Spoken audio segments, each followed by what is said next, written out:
En France, les candidats à la primaire de la droite et du centre poursuivent leur campagne et leurs meetings. Ce fut le cas aujourd'hui pour Alain Juppé. En Seine-Maritime, Nicolas Sarkozy, lui, était à Bordeaux et François Fillon à Biarritz. Une campagne qui est suivie par de nombreux instituts de sondage.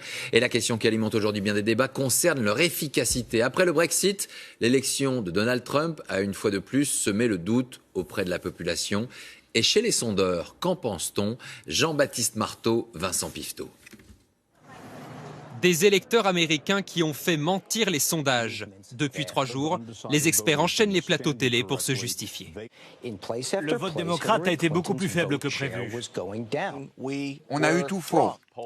On sait ce que les gens répondent aux sondeurs quand on leur demande pour qui ils vont voter, mais on ne sait pas s'ils vont vraiment se déplacer le jour du vote.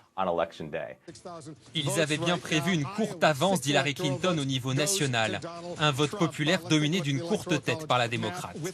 Mais le système de vote par État où Trump l'a emporté leur a compliqué la tâche. En France aussi, les sondeurs n'ont pas toujours été exemplaires.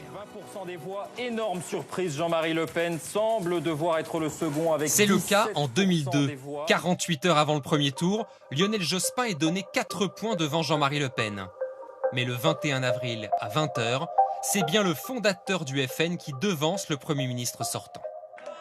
Depuis ce coup de tonnerre, les enquêtes d'opinion ne se sont jamais trompées sur l'ordre d'arrivée à une élection majeure en France. Pour les responsables d'instituts de sondage, la méthode française serait plus fiable. Aux États-Unis, on recourt, comme en Grande-Bretagne, à la méthode aléatoire. Ça veut dire qu'on interroge des gens au hasard et que l'on peut avoir dans un échantillon une proportion trop importante de femmes ou de cadres ou d'ouvriers. En France, on utilise la méthode des quotas. Ça veut dire qu'on constitue un modèle réduit de la société française avec exactement la proportion de femmes, d'hommes, de cadres, d'ouvriers que ce que nous indique le recensement de l'INSEE. Une méthode qui a fait ses preuves pour une présidentielle. Mais sera-t-elle aussi fiable pour la primaire de droite? Pour l'instant, Alain Juppé domine les sondages. Mais la remontée de François Fillon pourrait donner un tout autre podium final, à moins que les électeurs n'en décident autrement. Le seul institut qui avait prévu la victoire de Donald Trump s'est basé sur les réseaux sociaux, une méthode catégoriquement réfutée par les sondeurs français.